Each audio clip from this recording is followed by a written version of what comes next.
Olá para você que acompanha as informações do On Jornal, o Ítalo Ramos em mais uma entrevista importantíssima aqui nas plataformas do On Jornal. Você acompanha essa entrevista e outras programações através das nossas plataformas digitais no facebook.com/onjornal, no Instagram @onjornaloficial e também no nosso site no www.onjornal.com, onde você acompanha toda a nossa programação.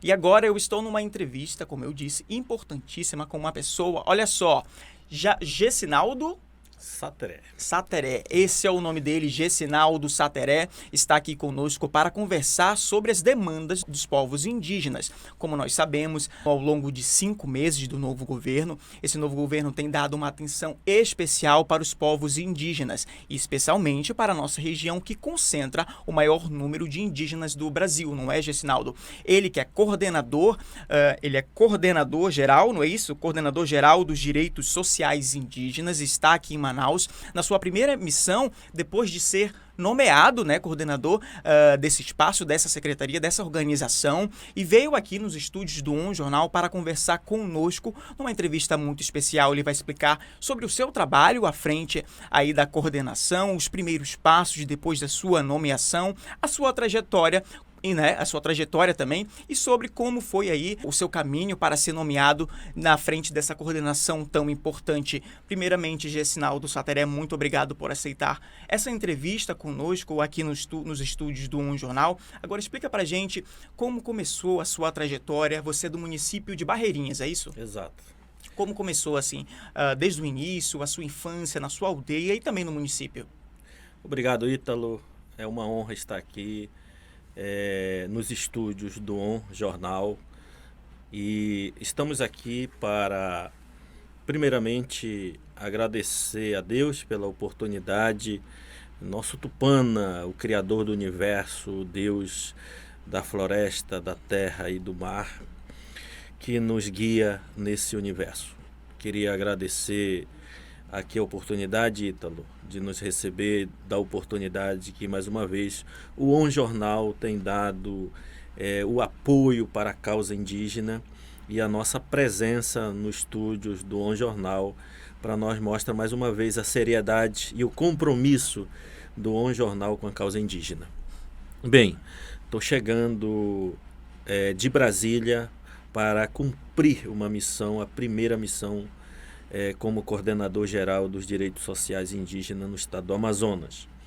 Mas antes de tudo, nós vou falar um pouco como que começou a nossa trajetória no movimento social indígena. Bem, há muito cedo, ainda muito jovem, em torno de 17 anos, saí da minha aldeia para estudar na cidade de Barreirinha, depois na cidade de Parintins, porque lá na minha aldeia não tinha mais a escola com ensino médio, só tinha até a 4ª série na época. Então, por isso, meus pais pediram para que eu pudesse continuar meus estudos, e acreditando que era através dos estudos que eu poderia ajudar o nosso povo. O nosso povo então vivia, o povo Sateré Maué, que habita a região no extremo norte ali, entre Amazonas e Pará, municípios de Parintins, Barreirinha, Inhamundá, essa região onde está localizado o território indígena Sateré Maué. Então o senhor passou a sua infância aldeado, como é que diz? Sim. Indígenas têm essa nomenclatura. Uhum. Indígenas não aldeados, que vivem em municípios, em cidades urbanas, em centros urbanos, não é isso? Os Nasci na aldeia. Na verdade, eu não nasci na aldeia, eu nasci no Igarapé. No Igarapé. Do Igarapé da nossa aldeia. Na aldeia Ponta Alegre, no Rio Andirá, município de Barreirinha. Passei minha infância, estudei até a 4ª série, e depois disso tive que vir para a cidade para continuar meus estudos. Estudei o ensino médio na área de magistério, voltei para minha aldeia para ser professor. Mas, como eu estava falando, o que me impulsionou, o que me deu a energia para seguir como uma pessoa que gostaria de que justiça pudesse ser feita contra a violação dos direitos do meu povo inicialmente, lá atrás, no início da nossa carreira. Na época, nós tínhamos uma empresa, né, francesa chamada Elf Aquitaine.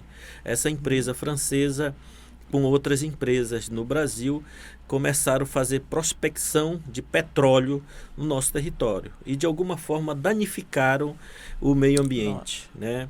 E eu enxergava aquilo lá, a questão da prostituição, a questão do impacto ambiental, do impacto social.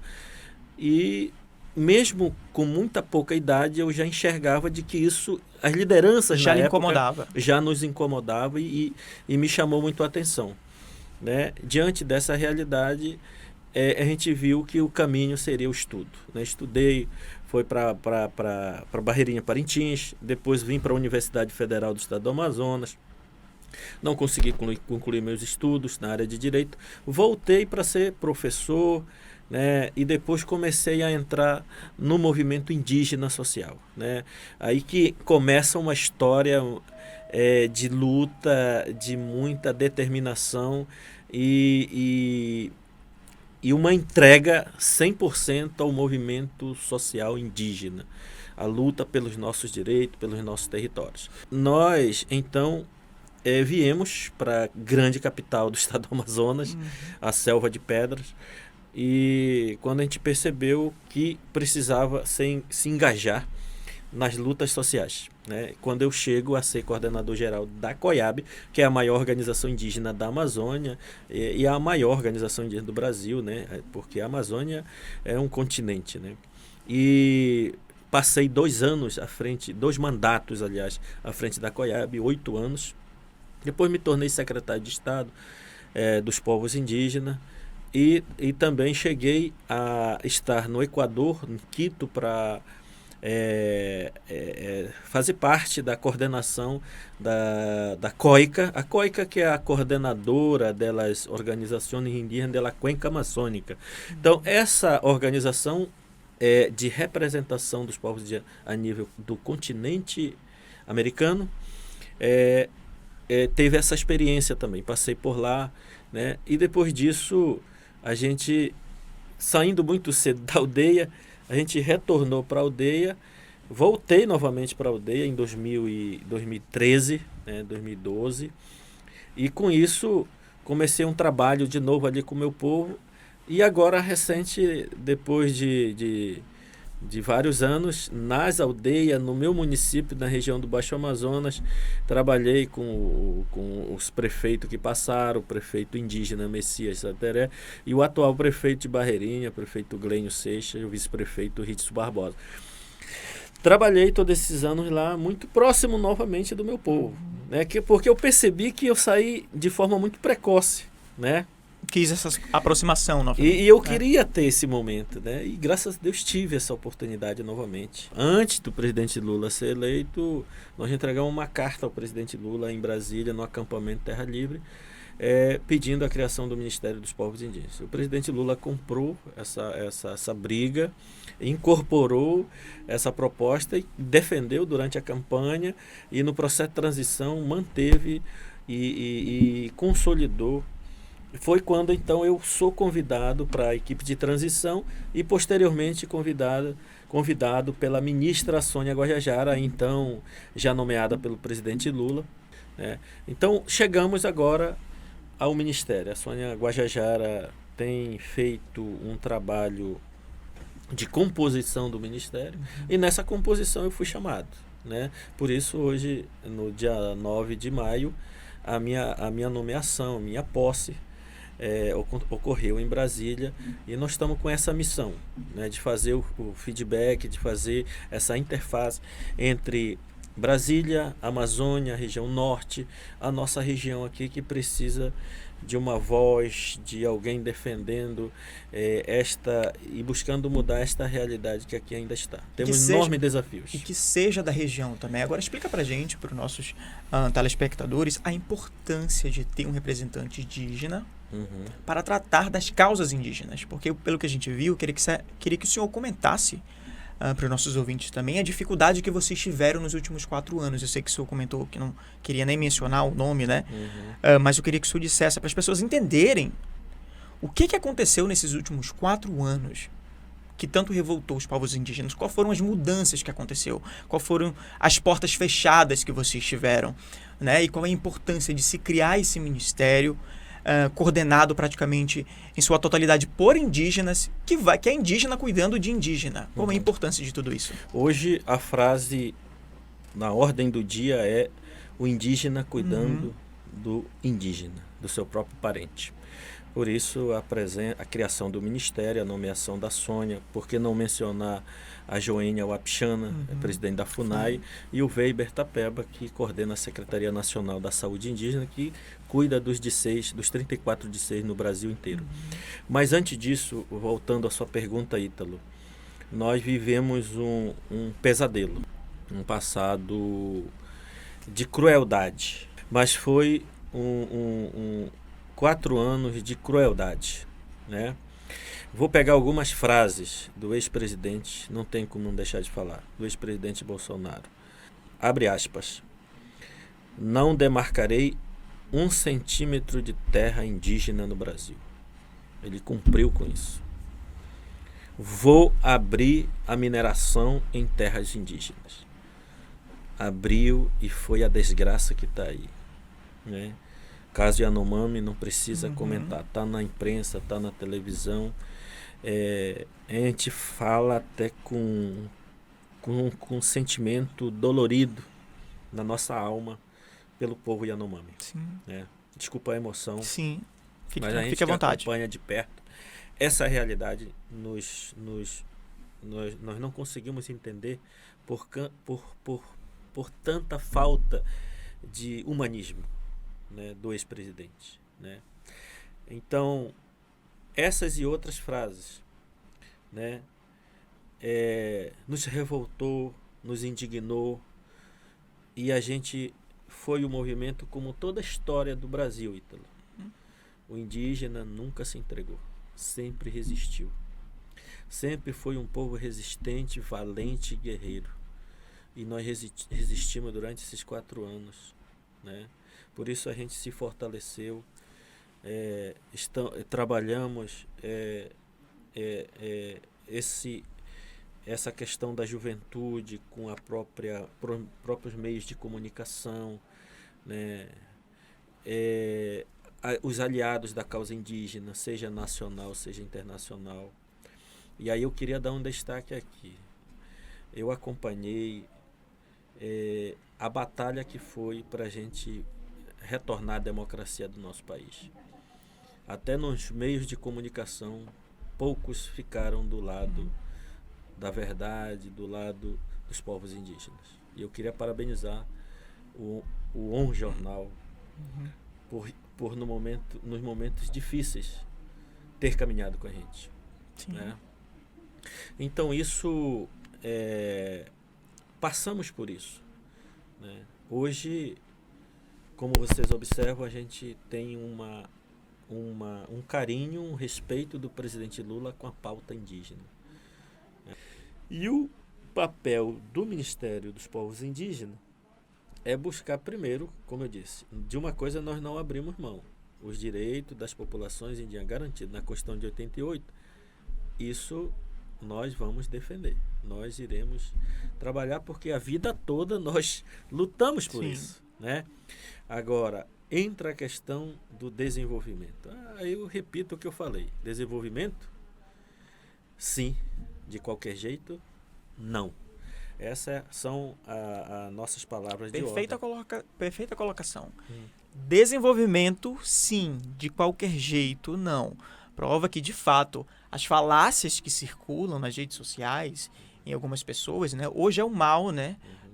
As fake news. As fake news que tem é como se o indígena não quisesse que ninguém adentrasse seu território, viver ali, né, não se importassem para o desenvolvimento, não se importassem para a economia do país, né, para a sustentabilidade, né, mas não é verdade, né? Ele quer sim que seja explorado de forma sustentável, que a economia não seja degradada, né, que também existam, né, benefícios também para o grupo, né, não mais malefícios, que é como acontece. Parece que a empresa, quando adentra algum território aqui na nossa região, parece que ela traz muito mais malefícios do que os benefícios, né? Os benefícios ficam todos para os empresários, na mão dos empresários, os malefícios ficam para a região que ali vivem. Então, de fato, encontrar essa harmonia, esse equilíbrio é o que o grupo, né, a coordenadoria, o Ministério dos Povos Indígenas buscam. Exatamente. Você resumiu, Ítalo, o que realmente o Ministério dos Povos Indígenas veio com essa missão, né? Então vamos dialogar, dialogar, dialogar e dialogar, né? Para que nós possamos, né, garantir os direitos das populações locais, para que a questão ambiental seja não um transtorno, que nós possamos ter esses cuidados, né? Que o desenvolvimento do nosso país também está em pauta, né? Alguns projetos na Amazônia são de interesse nacional. Esse de Altaz, então, é diferente. Tem um impacto na economia brasileira. Mas é nosso papel, de fato, garantir essa... aliás, não repetir casos como o Yanomami, né? As mazelas sociais, tem a questão ambiental, tem várias outras questões. Exemplos negativos nós temos muito na Amazônia. E nós precisamos parar com isso. Nós não podemos sacrificar mais uma vez aquele povo humilde, seja indígena, não indígena, que lá está no meio da floresta. A gente defende a floresta, defende a proteção, defende o meio ambiente, mas hoje também nós damos grande ênfase, porque na Amazônia não tem só os animais. Sim. Existem seres humanos que têm necessidade, que têm seus desafios, que têm seus problemas. E o meio ambiente, a floresta, será cada vez mais protegida se a gente garantir uma maior sustentabilidade para os cidadãos da Amazônia. Porque tendo os animais, o cuidado com os animais, com a água limpa e a floresta em pé, né? Então, é que os indígenas são esse tripé, eu sempre falo isso, né?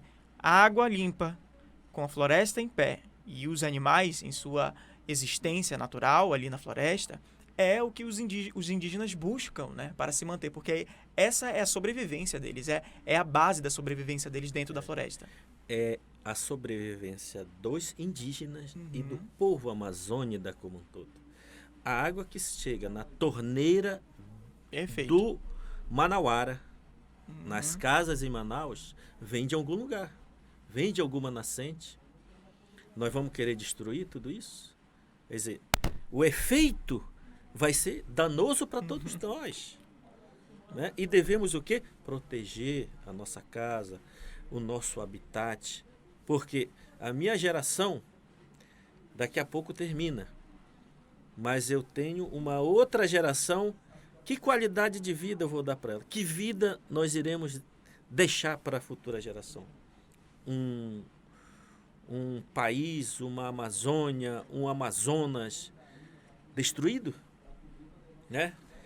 Então, essa reflexão que vem a tal emergência climática, que é uma discussão mundial. Portanto, a questão indígena não é somente uma causa dos indígenas, é uma causa e um apelo mundial. Água, ar, floresta. Nós temos 3 lugares no mundo com floresta, com biodiversidade, que garantem o equilíbrio do nosso planeta. A Amazônia é a maior delas. O Congo e a Tailândia, né? Se não me falha a memória, né? Mas o Congo, porque eu já fui lá, e a gente percebe que esses pontos dentro do nosso planeta dão um equilíbrio ao nosso planeta. Então, é uma causa em que a população mundial indígena, né, e a população indígena da Amazônia e outros indígenas mundo afora, eles conseguem proteger 80% da biodiversidade mundial. Né? Não é um serviço que todos os seres humanos do planeta precisam. Por isso a causa indígena merece respeito. Por isso não podemos continuar destruindo nossa própria casa. Né? Essa é a grandeza da causa indígena, né? Através não só de um discurso, mas a vivência das populações indígenas mostram para o mundo essa lição. Por isso, essa luta, essa batalha, a criação do Ministério dos Povos Indígenas no sentido de fortalecer essa política, esse novo formato. Não mais uma exploração. Essas populações que estão na Amazônia, as indígenas, passaram a vida toda protegendo essas riquezas, seja naturais, minerais, e aí, de repente, meia dúzia de pessoas se juntam e levam a riqueza lucro por lucro. Né? As empresas sempre vão ter sua importância, porque eles têm, vamos dizer assim, expertise na área empresarial. Eu vejo que alguns lugares do mundo, pelo menos uma, eu conheci, eu tenho 2 exemplos, Ítalo, que eu vou dar, de como é possível, não é coisa de outro mundo, na minha opinião, né? É possível porque nós já temos algumas experiências positivas na área do desenvolvimento econômico social sustentável. Veja um exemplo dos indígenas canadenses, na madeira e no minério. Eu conheci a experiência da madeira.